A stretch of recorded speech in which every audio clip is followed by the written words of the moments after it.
Quiet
your mind. Ever since the Earth has circled the Sun, there have been fantastic tales of wonder and mystery that the fate of heart dare not discuss.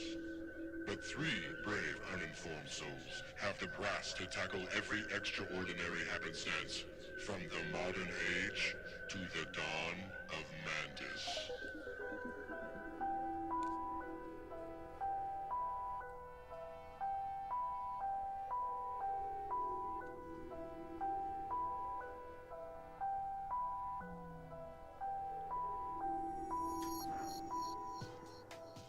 Welcome to Dawn of Mantis, true crime, mysteries, and more. I'm Ivan with Joe and Sam. Joe, we're going to finish this case up tonight. Is this the last part? I'm sorry, I wasn't paying attention. No, we're just getting started. This is going to be a 4-part series. Oh, wow, okay. Yes, okay. We have 3 to go. All right. Oh, okay. I thought when you said earlier something about a 4-part. Were you talking about this case? Yeah. Oh, I thought you were talking about something brand new. I'm no, sorry. no. This Fern Rogers is going to be 4 parts. Okay. Part series. Oh, wow. Oh, okay. Well, I guess I better buckle up for this one then. It's going to get good. All right. Well, let's go on with it. All right. So, on the morning of Wednesday, September 25th, 1974, Cersei was draped in heavy fog and a light rain. Porter had been out of the house for a while, and Fern didn't feel like staying the night in the large colonial home by herself, so her sister-in-law, Helen Cohen, had been sleeping over there for the last few months. It was like a regular thing. The Rogers home was usually joined by 46-year-old Betty Jean Ross, the woman Fern had hired a month earlier to come out each morning and take care of the housekeeping. But Betty Jean had not yet arrived that morning, and Helen was already gone back to her own home by the time Fern woke up. So she had what would be her last breakfast alone in the home's stately old kitchen. Following that, Fern spent the next few hours shopping in town. After grabbing lunch, she stopped by Truman Baker Chevrolet, just a block from the Rogers house, to look at a used Cadillac she was considering buying. So you can tell Fern's loaded still. Yeah. She's still got some money. She should have bought it. She should have. Well, we're going to get into that. Oh, okay. We're going to find out everything. We're going to go piece by piece, detail by detail throughout her entire last day. Let's do it. Bobby Huff, a friend of the Rogers, was also there at the dealership, and he and Fern looked at the car together. But Fern Rogers was used to new cars, not used cars, and told Bobby there was a brand new Cadillac Fleetwood on the lot over at Bolton's Cadillac. She knew Bobby was familiar with that dealership's owners and asked him to see if he could pull a few strings and get her a better deal. Okay. Wow. Yeah. So anyone listening, whenever you're done, or right now if you can, if you have the opportunity, look up a 1974 Cadillac Fleetwood. Holy Lord, that's a land yacht if I ever saw one. Yeah, I can kind of picture in my mind just from that era Yeah. of cars, but I would imagine it's a huge boat. It's a big old car, like 20-something feet long probably. Yeah. Just huge. 7 miles to the gallon. Yeah. Probably had a 402 under the hood that got 7 miles per gallon. I'd take it to McDonald's. You could get a Fleetwood Big Mac. I'm sorry. It's too silly. Fleetwood Big Mac. Sorry. Your I apologize for that. sesame seed bun is so delicious. I want to rewrite a Fleetwood Mac song for You that. do it. Fleetwood Big Mac. God help us all. After leaving the dealership, Fern returned home and was soon joined by her son, Porter Jr., who dropped by for a surprise visit. He loved his mama. Yeah, He just came by to talk for a while. He loved his mama. that's good. You know, a lot of children, they don't go by and see their mama enough. Go see your mama. Go say hi to your mama, okay? Do it. Anyway, the pair talked for a long while, and during that conversation, Fern received a call from Audley Bolton, who was the owner of Bolton's Cadillac. He informed Fern that he'd worked up a pretty good deal on that new Fleetwood and had everything ready but her signature. I bet he did. You just put your signature on it and we'll get it. Fern told him she'd have to sleep on it a day or two and she'd call him back. Smart. No kidding, right? Porter Jr. left that afternoon around 6 o'clock. There was a bridge tournament at the Elks Club that night. Remember, we said Fern was obsessed with bridge. Yeah. So Fern got herself ready. She put on a long navy blue skirt with a white blouse covered by a red jacket. Around her neck was a double-chained gold necklace, and she placed a diamond-covered dinner ring on her right hand. I don't know what a dinner ring is. Do you? I mean, I guess just a ring you wear when you go to dinner. Then every ring is a dinner ring. That's true. My wedding ring is a dinner ring every day at one point or another. I mean, if it had something where you could like stick a piece of green bean. You can like spear a little smoky with it. Yeah. Dinner ring. Dinner ring. There we go. Okay, That's I what like think. that. I like it to be utilitarian. It's like the same people make it that make the Swiss Army knife. Yeah, exactly. The Swiss Army, very advanced. I think so. You know. Yeah. I mean, they've got tiny scissors anytime. Nose Have you ever hairs. used those tiny scissors? They're pretty cool, really. Yeah, nose hairs. Yeah. Well, yeah. No, what do you use them for? Well, I just don't know how you could get them like, horizontal in your nose. Oh well, yeah, that might be hard. I mean, I guess you could put them up there and just kind of hope that it's getting something.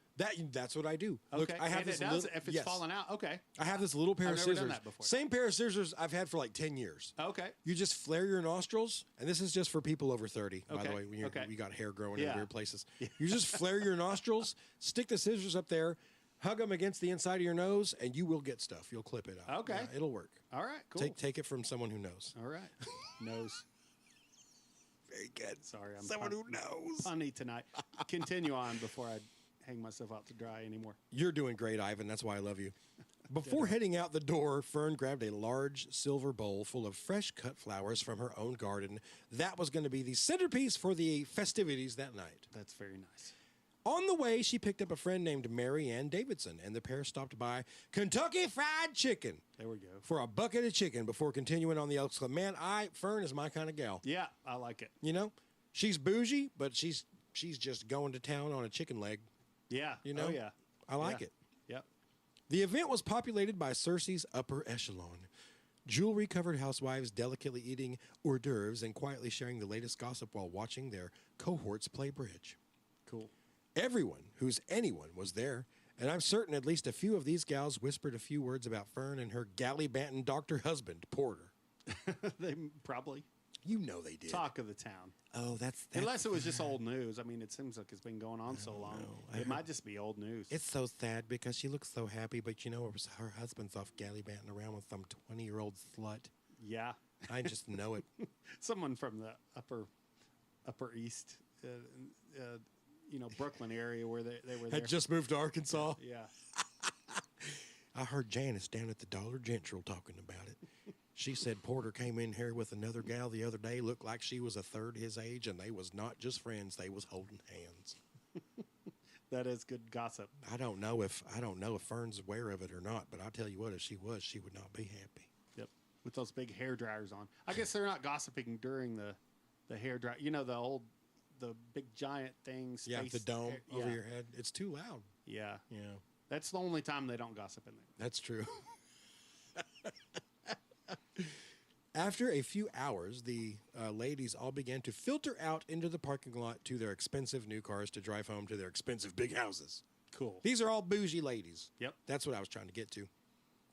That is when a lady named Miss Ina Thompson accidentally tripped over a loose floorboard and fell, injuring herself badly. That's not bougie. No, not at all. Several ladies rushed over to her aid, and it was quickly decided that she needed medical attention. Miss Thompson was driven to White County Hospital, only a mile away, while several of the ladies, including Fern, trailed behind. You know, let's run up there and check on her. Yeah. Fern had called her son, Porter Jr., because remember, he's also a doctor, to meet them there, and he arrived not long after everyone else. Shortly after, an x-ray revealed that poor Miss Thompson had broken both her wrists. Wow. Yeah. It's a hard fall. It was a bad fall. Or she may have just been so old that her bones were like paper. You know, they were just... Either way, it's bad news. Right. It's true. It was probably painful. As everyone was leaving, a woman named Alma Roth asked Fern if she wouldn't mind dropping her off at her house, and Fern was like, hell yeah, let's do that. Let's get in this. And this old car, too. By the way, I'm about to buy a new Cadillac Fleetwood, and it's going to be the shit. Oh, yeah, we could talk about that. It's going to be super bougie. Yeah. You don't have to say bougie so much. I don't really love the word. Is it taken off lately? Because I hear it a lot. Yeah. And I don't know that I don't think I like it. You don't? Is it annoying? I mean, can we say fancy? Are we allowed to say that anymore? Yeah, Squidward tentacles. I'm sorry. Hold on. I'm getting scolded. I'm going to do it over. Ready? Wait. Yeah. Okay. That's not bougie. I'm more concerned about this.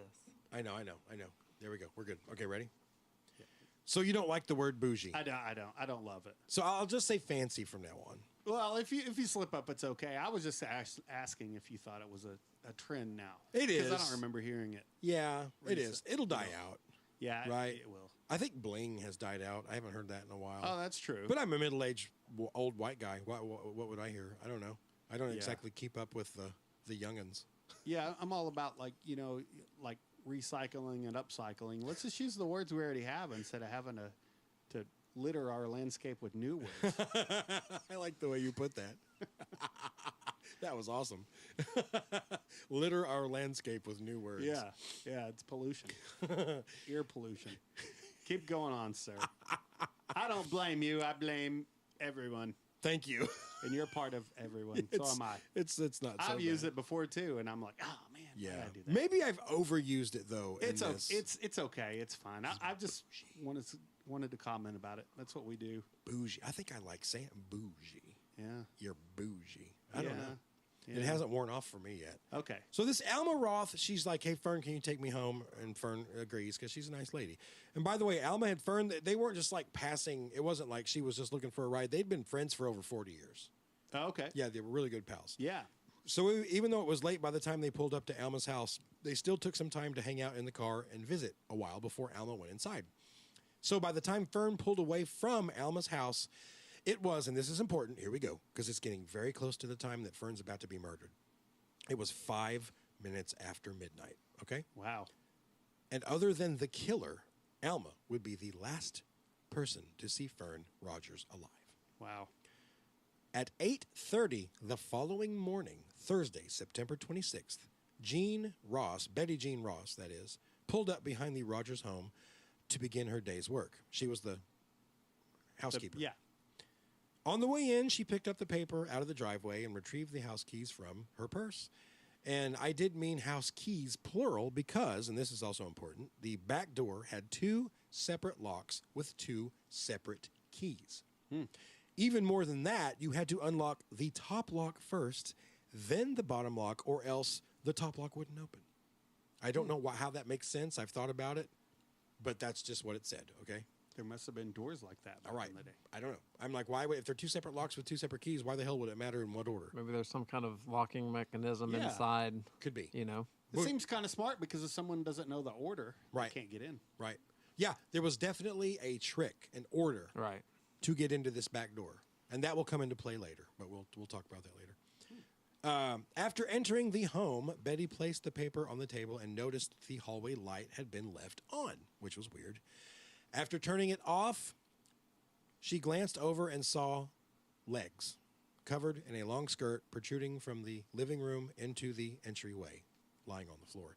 Betty rushed into the room to see Fern Rogers lying motionless. She was lying on her left side, arms and legs bent, with a set of keys by her left elbow. She then said, "Oh, Miss Rogers, you've fallen down. I've got to get you some help," right? Before rushing back to the kitchen to call an ambulance. After alerting the hospital that there had been an accident at the Rogers home and assistance was needed, Betty rushed back to help Fern, and that is when she realized the situation was much worse than she had originally thought. Upon closer inspection, Fern Rogers' lips were blue, her skin was cold, and there was a pool of blood under her head. Fern Rogers was dead. You've just went and fallen down. Dun, dun, dun. And she ran away. And I can't get up. Was It's that just- life alert? Life alert. Help, I've fallen. I can't get up. Yeah. It's just kind of strange to me. Like, she didn't think to lean down and at least check. But I guess you're expecting a fall. Yeah, and I also thought it was weird. Why wouldn't you at least lean down and shake him and be like, "Are you okay?" But It's she just- just ran out and called. I'll just say it's just not what I expected. Right. Yeah, It is a little weird. there's nothing there. Yeah. Yeah. Well, within minutes, an ambulance from the White County Ambulance Service, driven by Curtis Briggs and Charles Fowkes, was pulling into the driveway. The men backed the vehicle up to the door and were in the process of hurriedly pulling out the stretcher when a ghostly white Betty Jean Ross opened the door and said, "Miss Rogers is dead. Somebody killed her. They hit her on the back of the head." Well, Betty Jean then led the stunned men to Fern's body, and they immediately noticed something that she hadn't. 2 small bullet holes in Fern's right temple. Pop, pop! That's a hit. That's a hit right there. You know what I mean? She still had her keys right there, so I'm just thinking she unlocks the door, comes in, and then real fast Pop, type pop. of thing. Yeah. Which makes me think that it's not somebody she knows. You know, Yeah. Somebody waiting in the somebody wings, she right? knows, they could just knocked on the door. Yeah. She would have let him in. But they just pop out and pop, pop! Yeah, Right but in I the mean, temple. it could be. It's. I'll stop saying pop, pop. I'm sorry. It's better than bougie. But still, it doesn't mean that someone she knows couldn't have done that. But Yeah. it just doesn't seem like you would. Yeah. The look on Sam's face is like, if he says pop, pop again, I No, will it's- lose my shit. It's not pop pop. It's okay. Is it something else? It's fine. No, what is it? Tell me. You're drinking right in the camera. It is pop pop thing. Oh, am I drinking my pop in the camera? Yeah, it is the pop pop for sure. It is pop. Wait, let me get one more drink. Not a and then I will- sponsor. Is it bad? Definitely not a sponsor. Dr. Pepper will be a sponsor. It is part of my DNA. They will realize soon, and they will pay us huge amounts of money. You just wait. Right now, you're their sponsor. How many times have I said this episode was brought to you by Dr. Pepper? I've said it like 50 times. I've only ever heard Canada Dry. Oh, okay. Well, that too, but Dr. Pepper also. So, Charles shook his head and said, "Yeah, she been shot all right." Oh, It was Arkansas, so. yeah. After works. which, huh? That works. Perfect. Yeah, right? I imagine that's probably about what it sounded like. And after that, he returned to the ambulance and radioed the White County Ambulance Service. Ray Johnson, the ambulance service owner and deputy coroner, answered, and Charles informed him that Fern was dead and they needed to call the county coroner. As this was going on, Betty Jean called Porter Jr. and broke the terrible news to him as well. After calling the county coroner, who was Alan Foster, Ray raced over to the Rogers house and was the next person to arrive. After Ray was led to Fern's body by Charles and Curtis, he also noticed the spent casing by her head. In a move that definitely did not help the later investigation, Ray bent down, picked up the casing with his bare hand, and said, and I quote, "That's a .25 caliber casing," before throwing it back down. It's a crime scene, Ray. What the hell? Yeah. Come on, man. Yeah, that's not good. Damn. Yeah. Anyway. Alan arrived minutes later and took the first notes of Fern Rogers' homicide, and they were as follows, okay? I found the notes, and they are as follows. The deceased has been shot through the head in 2 places in the right temple. There are powder burns on both entrances, which are approximately 3/4 of an inch apart. There is an empty shell, small caliber, that is located a short distance from the deceased's head.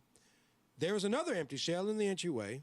There is one earring over to the left of the deceased, approximately 3 feet away. End scene. That was very good. End call.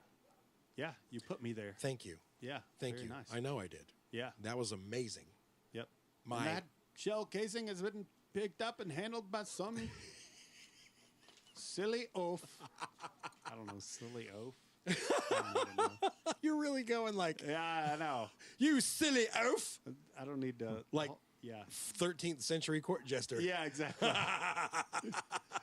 You silly behemoth. That's okay. I was patting myself on the back for doing what's the word? For doing the, I don't know. dudes. I can't read your mind. It's such an embarrassment. Talk about a brain fart. The accent.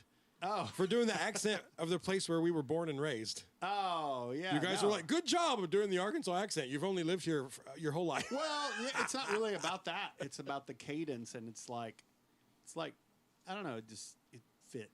Thank you. Yeah. Alan then told Curtis and Charles to secure the scene and not allow anyone else in, except, of course, the police whenever they arrived. Right? He was like, Yeah. the police can come when they arrive. And that's when everyone looked at each other and was like, who's called the police? None of them had called the cops yet. Oh, wow. This has been a while after. None of them had called the Wow. cops. Yeah. Yeah, It's about, you would think they'd be pretty hot. you would think so. Yeah. Like 30 minutes had passed at this Yeah. point, and they were all like, oh, shit. Wow. Who's called the cops? Nobody has. I guess everyone assumed someone else had done it. Yeah. Yeah. Yeah, so there's at this point, though, 30 minutes had passed. 5 people had seen the body, and those 5 people had called and or radioed other people except the police. Alan raced to his car and radioed Dean Hunter, Cersei's chief of police, who just happened to be a block away. He arrived just moments later, quickly followed by several other officers. Hunter placed one officer at each exterior door and ordered them not to let anyone else in the house. Cersei did have its own detective at the time, a guy named James Lester, but he was out of town and he was not called. But James Lester will come into play later in this. Okay. Big time later. Okay. In this. In the meantime, Betty Jean remembered that Helen Cohen usually stayed the night at the Rogers house, and reported this to Alan Foster. Because, you would think if there's a dead body, if Fern's dead, after a little while of realization, she's like, holy shit, Helen sleeps here too at night most of the time. She could be upstairs dead. Like, Oh, no one yeah, had checked anything. No one had even went into another room yet, Wow. right? So they're panicked. So realizing that there could very well be a second body somewhere in the house, Alan cautiously searched each of the upstairs and downstairs rooms, but found no one else. He also noted that the entire house was still tidy and neat, not a thing out of place other than poor Mrs. Rogers, of course. After verifying there were no other victims, Alan returned to his car where he radioed the Arkansas State Police to report Fern's murder. As he stepped back out of the vehicle, he noticed Porter Jr. solemnly approaching the house. This is the son, man. Yeah. He's heard Yeah. his mom is dead. The two men Sad. met in the driveway, and Porter Jr. asked if his mother was really dead. Alan shook his head and said, yeah. Porter replied, and this is word for word, my God, Alan, I don't want anyone going in that house. Get me help. I don't care what it costs. I want it solved, even if it takes all the money I have. Like we said, Porter Jr. was really close to his mama. Yeah. Yeah. I'm liking that guy a lot based on a few episodes. Yep. Seems like a good dude. As he was just like, Mama knows, Mama knows. Yeah. It's like she's got a window to my soul. Mama knows. Mama knows. We will always reference Shenandoah whenever we Even have the when I chance. think it doesn't show, Mama knows. I think collectively, one of our favorite bands Oh, as a yeah. group. for For sure. sure. Yeah. Yeah. Yeah. Oh, Totally. yeah. Yeah. Give it up for Shenandoah. Yes. Oh, Yeah. my God. All right. Yeah, I know. amazing. I've beat that drum to death, but I always will. All Yeah. right. Around this time, Twyla Oliver, one of the Rogers friends who works at the hospital, placed a call to Bill's Grill and asked if Dr. Rogers was there having breakfast. Because remember, this is like eons before cell phones, Sure. and you had to call where you thought they might be. I've done that before. Yeah. I think yeah. they're at Applebee's, and you Yeah. call Applebee's. Hey, man, go ask if Freddy's out there. I've done that. Yeah. There was one time I was driving, and I had to pull into a gas station, and I ran in there, and there was no payphone, and I was just like, do you have a phone? And they let me use it. Yeah. I've done that before where it like break down. It's very weird. Yeah. Like I would never ask now. No. Like It's I very would probably ask a stranger if I could use their phone. Before a store. Yeah. Yeah. It just seems like They'd just be so weird. Yeah, with me, I'll tell you that I've told the story before, and I'll quickly tell it again because I don't know, it's crazy. My first girlfriend, my first serious girlfriend, I was with her for around 2 years, and then she was cheating on me with this dude. Oh. And I saw her. I went to Siloam, and I was driving, and I saw her in the car with this guy, right? Whoa. And I was suspecting stuff anyway, and then I saw her in the car with this guy, and I was just devastated. I was absolutely crushed, right?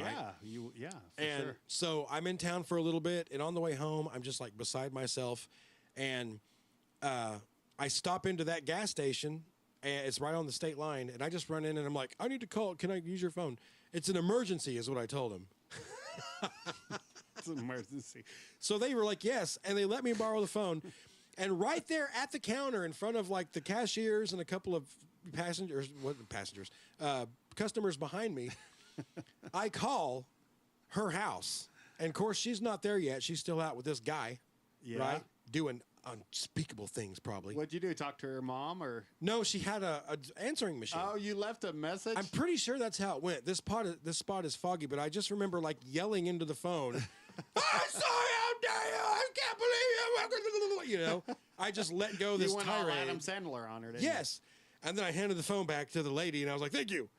You know, Thank you. Everyone around me was just like, sweet Lord. It didn't have one of those like long coiled up cords, and you didn't like thank you and like take it around a corner or anything, and like try and be suspicious or anything. You just We all know the right long there cord, at the yeah. counter. This same girl, speaking of that long cord, like in our den at our family home, we had an orange phone hanging on the wall. Yeah. And we were fancy because Mom went and got like a 14-foot long. Oh, we had one of those What too. was it? Isn't it on like Yeah. Napoleon Dynamite? Doesn't he like take the office one and go kind of around the corner, Yeah. or is it Kip? Or is it Kip I that think- does I it think at the so. house? When he's talking to LaFonda or Yeah. whatever? One I of think them, so. I remember like taking it around the corner Yeah. and doing it. They But had yeah, such long cords. yeah. So I had the cord that was long enough that orange phone that I could take it and stretch it across the floor, and I could lay on the couch on the other end of the room. And it was in the early days when you're like 15 and you're talking to the girl, and it's like 1 in the Were you morning. twirling it? Yeah, And, dude. like, Yeah. It's so gross. You can't do too much Yeah. or it gets tangled. Yeah. And then you're on the phone and you're about to fall asleep, and you're like, okay, I gotta hang up. And she's like, I'm tired, so you hang up. And I'm like, no, you hang up. Are you still there? Yeah. You're so silly. I can't believe it. It always You hang up. it always had that one like backward coil at It the did, end, it and did. and It did. I There's was that- like I You couldn't fix it. fought No, for hours no, trying to you get couldn't. that thing You couldn't straightened fix it. out. Yeah. It was just Messed with there my forever. OCD so Yeah. bad. No, we had that same one in our kitchen. I mean, I think those things held back cordless phones probably for a few years because people are like, "What do we need that for? Have you seen our long coily part on I our could walk phone?" through 2 rooms. I mean, we got 1,000 square foot house. This will go everywhere. I think they were always in the kitchen. Yeah, that makes Oh, the most because sense. I mean that thing was on the wall, 6 Yep. feet in the air. Oh, yeah. And that cord was almost touching the It floor. was, so yeah, that was sure. a 12-foot cord there- coiled and then you could up. stretch it Right, even twice as exactly. far. It would.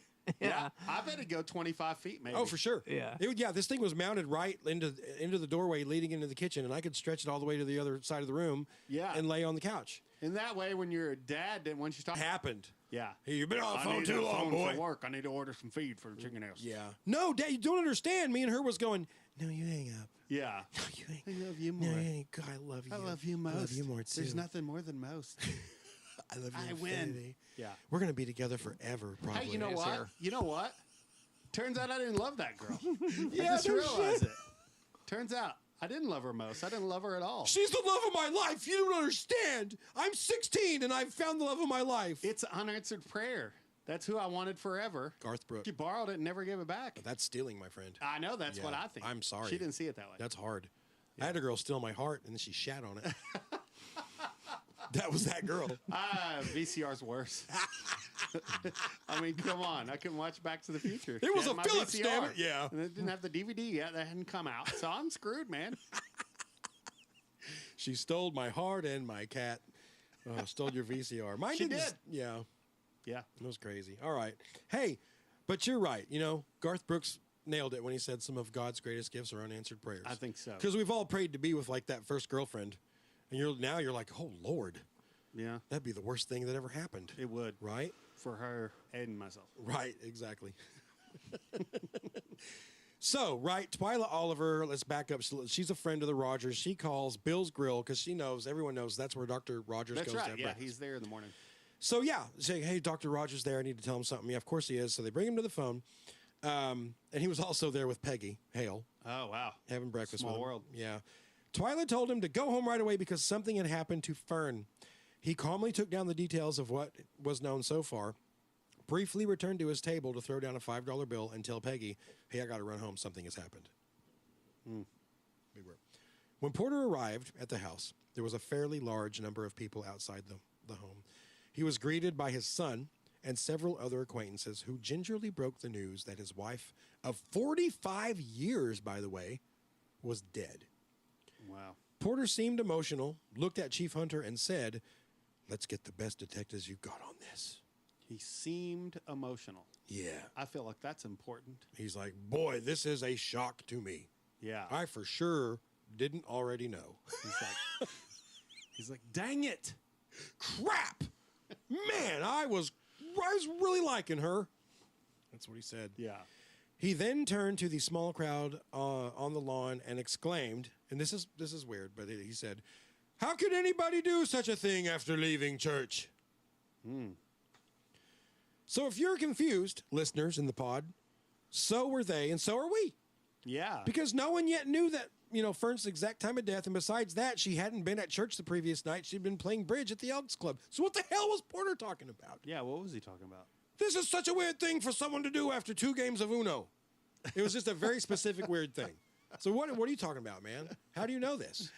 Yeah. Yeah, how do you? Did Porter know this and assumed she'd been at church? At the time, bystanders, Oh, by standards. by standards, that's a new word I made up. They chalked it up to the old man just being in shock. He just Okay. found out his wife was dead. Okay. 45 years they'd been together. She's dead all of a sudden. You think you expect him to make sense? No, of course not. He's going to be beside himself, out of his mind. Yeah, I guess. That's devil's advocate. Yeah, totally. Porter then walked around to the back of the house to enter, but he was blocked by Searcy Police Sergeant Alton Boyd. He asked the officer, quote, "How'd she die? Natural causes or something?" That's true. That's what he said. "Hey, was it natural causes, right? How'd she die? It was surely not murder. Yeah. Yeah. She wasn't murdered for sure, right?" Yeah. Seems kind of a strange thing. Not long after, Fern's friend Mary Ann Davidson arrived at the scene. She spotted Porter in the crowd and walked up to him. Porter had told her, and I quote, "Fern and I had 10 good years together, the first 10 years. The first. Wow. With that being said, I know I'm not as affected by this as our children are." Wow. That's what he said. So she's barely cold, and he's already telling people in the crowd, 45 years, we had 10 good ones. I'm not quite as affected as the kids, but Still the mother of your children. yeah, exactly. I don't Exactly. Wow. The next member of law enforcement to arrive was Sergeant Bob Reynolds, a criminal investigator with the Arkansas State Police. He arrived at 11 a.m. Within minutes, ASP Captain Paul McDonald and investigator Bill Bounds also arrived. After a briefing from the Searcy Police and Chief and County Sheriff, the three proceeded into the house to begin their investigation. They were followed by the crime scene photographer who began snapping dozens of color photographs of Fern's body. Bob then noticed a small smear of blood on the frame of the door between the living room and sunroom. After having photographs taken of the smear, Bob took out his pocket knife and cut the bloody chunk of wood off the door frame and placed it in a plastic baggie. Good job. It sounds like these guys kind of know what they're doing. Yeah. He then measured the position of the shell casings and placed them into a baggie as well. As the investigators enter the sunroom, they noticed the latch on the sunroom's exterior door, which leads to the backyard, is open. Okay. Thus begins a theory that the killer exited the house through that door and into the backyard. Behind the house was a back street where a getaway car could have easily been left without much notice. All that stood between the Rogers backyard and that street was a driveway, a small section of yard, and a garden archway. As the investigators retraced this path, their suspicions were confirmed. There, just past the Rogers yard beside the back street, was Fern's big blue handbag. Wow. Pay dirt. Yeah. They were right. The killer must have dropped it on his way out. Around it were several other items like a nail file, a red coin purse, a napkin, and a wallet. Inside that coin purse was a diamond brooch and a diamond-faced Bulova watch, which together were worth enough to buy pretty much any house in Searcy. Why would you drop it? Exactly. Like you shot her and whatever else you did, and you went through a small yard, went through an arch. Yep. Didn't sound like you had to climb over anything, right? Mm-mm. No. It's just weird you would drop it. And it's also weird that it's worth tens of thousands of dollars. Yeah. This stuff. If that was your motive. Right. You for sure wouldn't. I don't know. A purse is really hard to drop, easy Right. to carry. It's got a damn strap on it. Yeah. You know, that's a purse. That's the point. I mean, I drop stuff because I'm like doing something else. Yeah. But not just walking to a car. It's It very seems weird. intentional. It's very weird. And maybe it was. Maybe Yeah. it was. Anyway, Well, nothing seemed to be missing from inside the house, and the fact that the killer had left $30,000 worth of jewelry in the backyard. That's how much that shit was together. yeah. And that's in that money. It's probably like, I don't know, $200,000 or something. It's a lot today. You could just safely say it's worth more today. It's worth much more today. But I just, 30,000 back then, 30,000 now. I'll take 30,000 it. now. Yeah. Yeah. It's insane. That's how much money that was left behind. That's very weird. Yes. There were also several more pieces that were still on Fern's body that were worth quite a bit of money. So, from very early on, and I think rightfully so, the police were like, okay, I don't think robbery was the motive. Yeah. Right? Nothing's been taken. Yeah. Later that day, after the investigators had finished processing the scene, Ray Johnson and an associate from White County Ambulance Service finally picked up Fern's body and placed it on a stretcher. When they did, they noticed her second gold earring under the body. It was also picked up and placed in an evidence bag. From Searcy, Fern's body was taken to the state medical examiner's office in Little Rock, where a full autopsy would be performed. Obviously, in the murder case of any married person, their spouse is the first one to be investigated and vetted, and such was the case with Fern Rogers. Yes. Remember, I've said many times before, anyone out there married, if your spouse is murdered, you better freaking lawyer up. It's called the Scott Peterson procedure. Yeah. That's what they should just name it Yeah. after one of those. Yeah. You Even can if find you're it. totally innocent, you better get a damn lawyer. Yeah. Because the police are immediately going to be like, okay. Well, yeah, I mean, because most things are people around them. So, yeah, then they're just going to work their way out. And I get it. Yeah. Like the percentage of, I don't remember the exact number, but the percentage of a chance that if someone's murdered, it was by a close family member. Yeah. Or relative or Yeah, friend. It's for like sure. 90-something%. The whole thing, I watched Dennis the Menace with Sagan the other day with Chris Lloyd, the newer movie. Not new. It's not new. Yeah. Newer. Yeah. But the whole scenario that's like creepy where the vagrant comes in and, he's just like watching the whole town and then he ends up doing like. What you eating there, Yeah, sport? exactly. Yeah. yeah. Apple. That's really good. By the way, it's fantastic. It is movie. a great Yeah, movie. I love It was Chris really Lloyd. and- Walter Matthau. It was Mouth Out. Mr. Yeah, it's Wilson. amazing. It's amazing. Leah Thompson. But That's right. She's the yeah, mom. she's the Rest mom, be yeah. still my heart. The dad never did anything else. I love Chris Lloyd, but I got to say Angels in the Outfield, dog shit. But go What? ahead. Keep going. Can't stand it. Go ahead. Disagree, but whatever. I'm somewhere in the middle on that. Okay. It's okay. No, it was but, too much for me. Go ahead. Just the whole thing where, I was just thinking watching that, like He's not a this sports doesn't- guy, though. This doesn't happen. No, I'm That's not a sports true. guy. Yeah. That's true. I don't give a That shit. movie wouldn't get him. I'm like, I don't care. I'm not Yeah. invested in this. Go ahead. Yeah. Ivan. But I'm just saying. But you probably like The Sandlot though. Yeah, that was good. But that's it's more lower- about kids. Yeah. And the dog, that yeah, like struggle. more a small time thing, sport thing. But anyway, yeah, I was just thinking that doesn't happen. Like almost never. Yeah. It's like True. Yeah. So I mean, yeah, you got to work your way out. That's just makes the most common sense. It for does. sure. Unfortunately, yeah, if you die, most of the time it's your own spouse Yeah. that has killed you. So right now, think about everyone around you and think about which one of these mofos would try to take me out. I want to state And right now.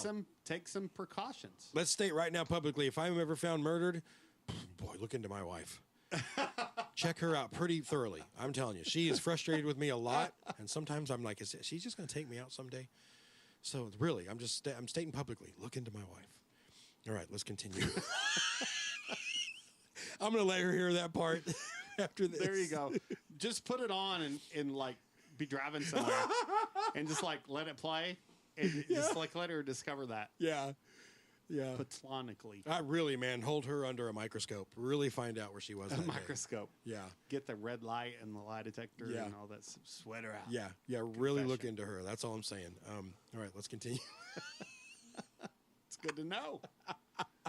Just before midnight on the same day Fern was discovered, Porter signed a consent form allowing Arkansas State Police investigators to search his office at Porter Rogers Hospital. What they were looking for was anything that could possibly tie Porter to the crime, obviously, but specifically a .25 caliber pistol, Okay. right? Because those shells were .25 caliber. That's right. Before the ink was even dry on the consent form, investigators were en route to Porter Rogers Hospital, where they wasted no time in turning Porter's office upside down. Real quick, was it a 25 caliber that was in the Red Hall series also? Was it that one? I don't remember. I feel like it was. I don't remember. remember. It was that oddball kind Yeah, of. because you expect 22, right? But I can't remember if it was Red Hall or something else. it sounds familiar. Hey, anyone that's does. listening that might know, call in. Have you checked? Have you checked online? We got something the other day. We'll talk about it later. Oh, okay. But yeah, I mean that seems like an uncommon round size, but I'm not a gun guy. 22 is the most common, Yes. and actually for murders, it's the most common caliber. Yeah. Yeah, because I mean, it's just the most common gun. Yeah. Everyone's got That's a probably dang- because it's the cheapest ammo. Oh yeah, for sure. Sure. Also. Oh yeah. Yeah. Yeah. Everyone's got a 22, man. Yeah. Everybody. I got 2 of them. Yeah. You know what I mean? Well, guess what? They're tearing Porter Rogers' office apart, and at about 12:25 a.m. on the next day, now we're in the early hours of the next morning, which would be Friday, September 27th, buried in a desk drawer, they found a Haws, H-A-W-E-S, 25 caliber semi-automatic pistol with an empty magazine. Holy shit! Exactly the same caliber. Wow. What are the odds? Because it's not super common, right? Yeah, I wouldn't think very good. They also found an ammunition box containing 43 cartridges. These items were placed into evidence. Okay.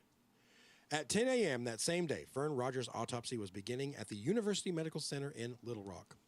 The only thing better if they sell them in packs of 45. I don't even know. And 2 were gone. 2 were gone. Boom! I I don't didn't know. even think about that, man. Yeah. Very good, Ivan. Yeah. But you said ammunition box, so that means it was emptied Yeah. into that. Yep. That would be interesting, though, to find out. You know, I don't even if there know. were 2 missing. I bet they're 30 packs. 30. I bet it's like beer, but it's like. You Yeah, know, we get you I a don't know 30 why. pack. It's a Hey, good man, I number. need a 30 pack of Natty Light. I'm about to go to the lake.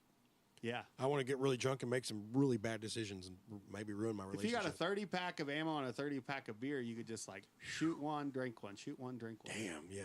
Nothing good could come of that.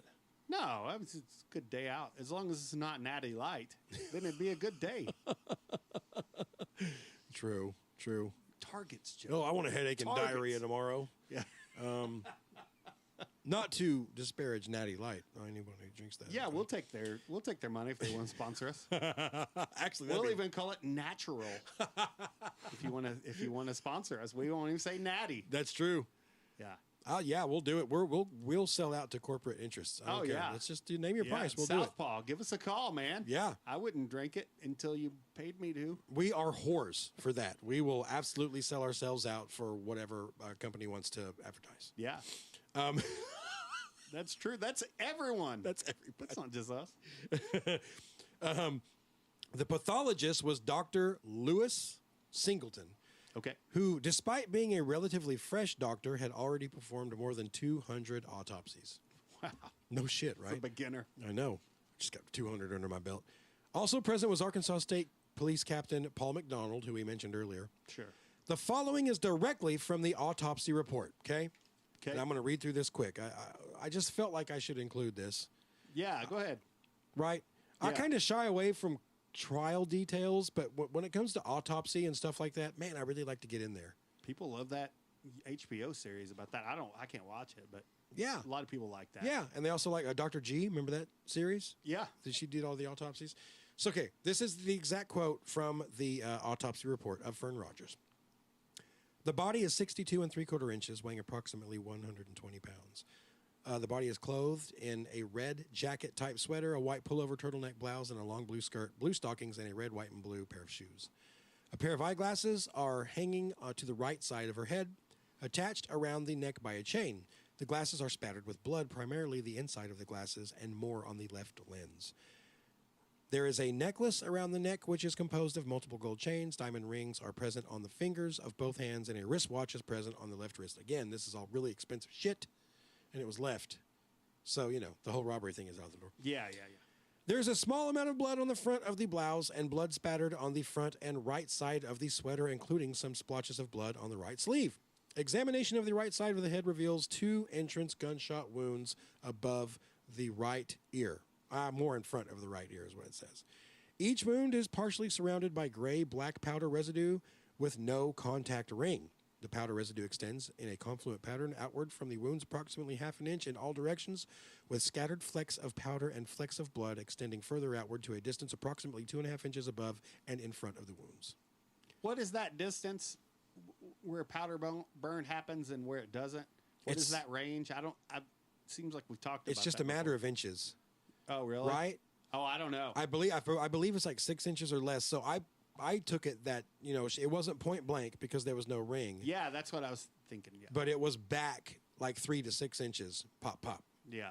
That's what I gathered from this. I said it again. Pop, pop! That's on something. That's on a movie, and I can't remember what it is. But it's been bothering me ever since the first time he did it. I'll figure it out, too. I haven't been thinking about it, but I will now. Yeah. Pop, pop. I feel like there is something there. I do, too. I got it from somewhere subconsciously. I don't even remember where. But it's fun to say, and I am not done saying it. Snap, crackle, pop. I know that one. That was a part of my childhood. That's true. The powder residue is thicker and is piled up around the upper entrance wound. Each entrance wound measures approximately 3/16 of an inch in diameter and internal beveling. It had internal beveling, like the skin was, Yeah, I got that. like she got shot. Yeah, do some CAD design. I get beveling. Yeah. The skin surrounding the wounds is drawn and somewhat wrinkled. There is a large amount of blood present in the right external ear and a smaller amount above the ear, and blood drains from the nostrils. Okay. Dissection of the scalp revealed extensive hemorrhage into the upper portion of the left temporalis muscle. The area of hemorrhage into the soft tissues measures approximately 6 by 5 inches in diameter. After removal of the brain, the bullet tracks are plotted through the skull and brain tissue. A tract continues from the upper entrance wound, entering the cranial cavity through the left temporal bone, with fracture of the left temporal bone in this area. Hopefully this makes sense to somebody. At the end of this tract, a bullet, which appears to be approximately .25 caliber, is recovered from the brain substance. So it went in there like 5 inches and stops. Yeah. From the lower entrance wound, the tract continues in a slightly upward and backward direction through the area of the middle and inner ear. Near the end of this tract, the bullet comes to rest between the occipital lobe and the cerebrum and the left lobe of the cerebellum. After the autopsy was finished, Curtis Briggs transformed Fern's body back to Cersei to be prepared for burial. Yeah. That same day, Captain McDonald conducted a ballistic... I'm going to start that over. That same day, Captain McDonald conducted a ballistics test on the .25 caliber pistol found in Porter's hospital office, and, cue your Maury Povich, it was not the weapon that killed Fern Rogers. Okay. You are not the father. Yep. We have here Jill, and we have also the entire 1992 Chicago Bears football team. She's made love to every one of them, and she's pregnant now. So we're going to try to find out which of these 18 men is the father. It's none. Yeah. Now we're going to have to go team by team. Seattle Seahawks, next. She moved around a lot. Really, there were those episodes of Maury. Yeah, where they didn't have anyone. There was like 5 guys that they tested, and none of them. Yeah. I'm just like, holy Lord. Wow. You know, the producers had to be mad. Oh. They spent all that time. They wanted the reaction. Yeah. What I don't get, I think hopefully you haven't talked about this. I'm sure we have. Where one guy, sometimes they'll have the kid out there. Oh, dude. And the guy will all like do cartwheels because he's not the dad. It's so depressing. Like, yeah. I do like it when there's obviously a dad that's not the dad, but he's like, well, I've been raising this kid, and that happens too. Yeah, that's awesome. Yeah. I love to see that. But more so, like you said, you're not the father, and the poor kid is sitting right. This guy's like doing the worm, and like, Well, it gets right in the kid's face. Ah! yeah, Yeah. you are not gonna have a daddy. Yeah. Wow. Good luck, I'm out. Yeah. Yeah. That's depressing, man. Never reading you a story anymore. I know. That's why I just want to call Maury and be like, I will adopt that kid. Yeah. For the love of God, someone needs to take him fishing. Yeah, exactly. Poor boy. God, Because that dang it. guy's not going to anymore. No, he's doing the worm across the stage because he's not the father. God have mercy, man. Yeah. I'm over here. I'm raising several kids that are not mine. Yeah. Let's do it, baby. Yeah. I mean, it's a human, and they need a lot of things. So Yeah. like you can't. I don't know. I could see being relieved, but to celebrate like that's the part that always It's irks ridiculous. Me. Yeah. I've said it before on this podcast. You got a baby out there you don't want, call the hotline. Yeah. We're raising babies. Yeah. We're raising babies up in here. 4 Mantis. Babies are freaking awesome. Yeah. Like my 10-month-old right now, she is the greatest thing that ever happened in the universe. We kept our grandkid the other night, and it was fun. It's It was super amazing. fun. Yeah. Yeah. I don't understand it. Kids Yeah. are freaking awesome. Yeah, Yeah. sometimes they're not, but who gives a shit? He only cries when he's hungry. That's it. Exactly. That's The it. payoff- Otherwise, he's just looking around. The like, payoff is amazing. Yeah. Oh yeah. Like when I walk in from work, my wife is a stay-at-home mom, and she's holding the baby, and our 7-year-old's there. And when I get home from work, it's like I'm a celebrity that just walked in. It's like they haven't. It's like they haven't seen me in weeks. My kids flip out, and Yeah. the baby starts crying and reaching for me. Yeah. It's just amazing. It's like the Yeah. greatest thing freaking ever. It definitely is. I highly recommend Parenthood. Yeah. It's Yeah. awesome. Yeah. Anyway. Don't go the Maury Povich route though. No, don't do that. Yeah. But it's, Yeah. dude, I like, other than my kid, I just feel like this worthless piece of shit. But my kids make me feel like, like Yeah. I'm doing something for them. Sure, like, they yeah. make me feel like, oh, okay. Doing everything for I'm them. serving a purpose. Like, I'm raising these girls. And to them, I like hung the moon for some reason. Sure.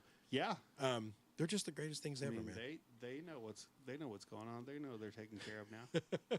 Seriously. I love it. Okay. So we went way off track with that, but No, anyway, that's okay. We'll get back. So yeah, that was the Maury Povich thing. The gun found in Porter Rogers' possession was not the gun that killed Fern Rogers. You are not the shooter. No. Woof! Porter's doing the worm and throwing his back out because he's 70. Glad I had it done. Yeah, I hired it out. Of course it wasn't me. In the meantime, the police had already been made aware of Porter's relationship with Peggy Hale. Well, hell, in a small town like that, they probably already knew. Yeah. Many of them. That's true. So the next steps in the investigation were a no-brainer. Interview Porter and Peggy at length and get them to submit to polygraph tests. Okay. However, that wouldn't turn out to go quite like the investigators had hoped it would, and we are going to get in that mess in the next part of our series, in part 3. All right. Yeah. We have to wait till next week. Got to wait till next week, y'all. But that is that's the conclusion of part 2. All right. Well, at least we're at least I'm not glad she died, obviously, but at least we're talking about the victim this time and not whoever. Yeah. Yeah. Not the dude. Yeah, we'll talk about Fern more. Unfortunately, Porter. we will talk about Porter quite a bit more. Yeah, and yeah. Peggy and this third guy, Okay. who they hired. We'll get into it.